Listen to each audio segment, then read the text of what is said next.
One of the ways Nintendo makes a lot of money is they sell their games at full price and almost never run sales on their games. There's been much complaining about Nintendo not reducing the price of their games, as other platforms after several months will have their games priced as low as 70% off or even more.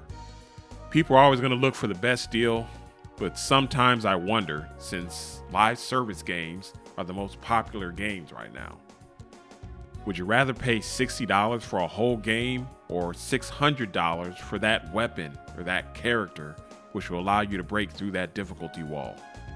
Everybody is playing free-to-play mobile games. Console gaming is actually on a steep decline and is in danger of disappearing, with Sony and Microsoft looking for a way out, and the highly lauded Steam Deck's biggest draw being Steam games and emulation. These free-to-play games don't require you to spend money to play them, at least not up front.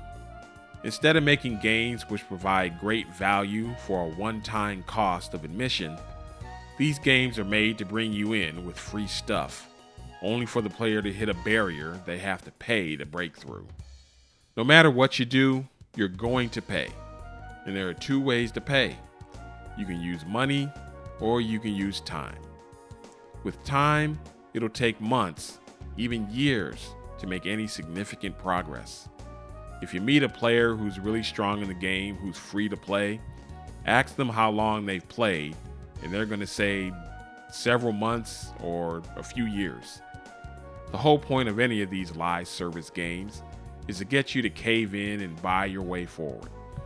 The grind and tedium eventually wears on you to the point where you figure if you just buy this one thing this one time, you can get through that wall, and every free-to-player is going to hit that wall. It's all by design. These companies making these games are running a business, not a charity. As the saying goes, if it seems too good to be true, you better wise up, because it is. By far, the most expensive games are free. They entice you with progress in gains, to the point where your progress in gains aren't enough, and now you have to make a decision. Do you pay to break down the wall, or do you settle into a long, laborious grind, which will take you years to get to where you can make progress? At this point, the game is no longer fun. The game becomes a chore, even a job you don't get paid for. If you don't play every day and do the tasks, you miss getting the currency to progress, which makes the grind process longer. Then there's the other option. You become a pay pig, or a whale.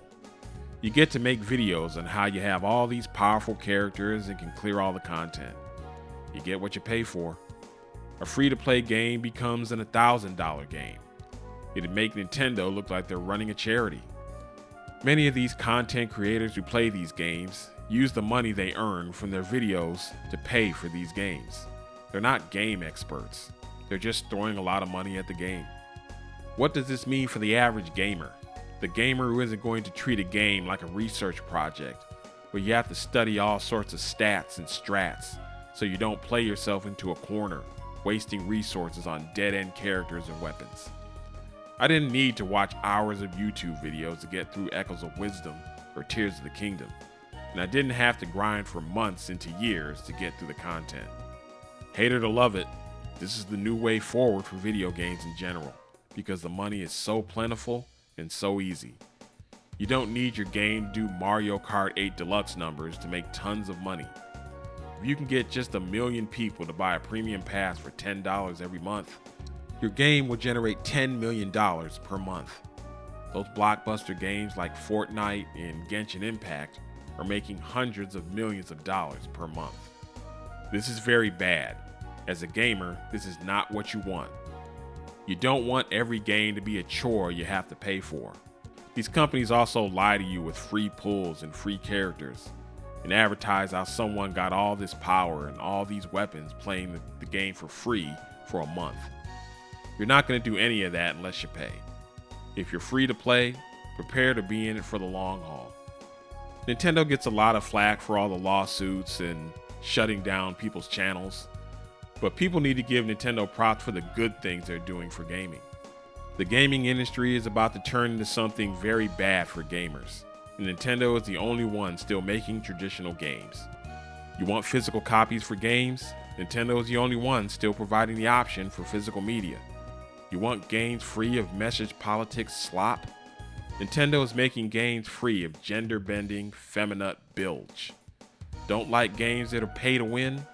Nintendo isn't centering their games around live services.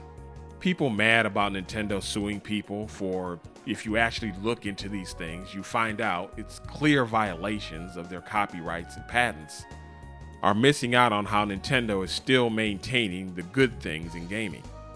Certainly things can change, as Nintendo may want some of that easy money. In fact, they have already made a few live service games like Mario Run and Pokemon Go. But these are things on the side which take nothing away from the console games.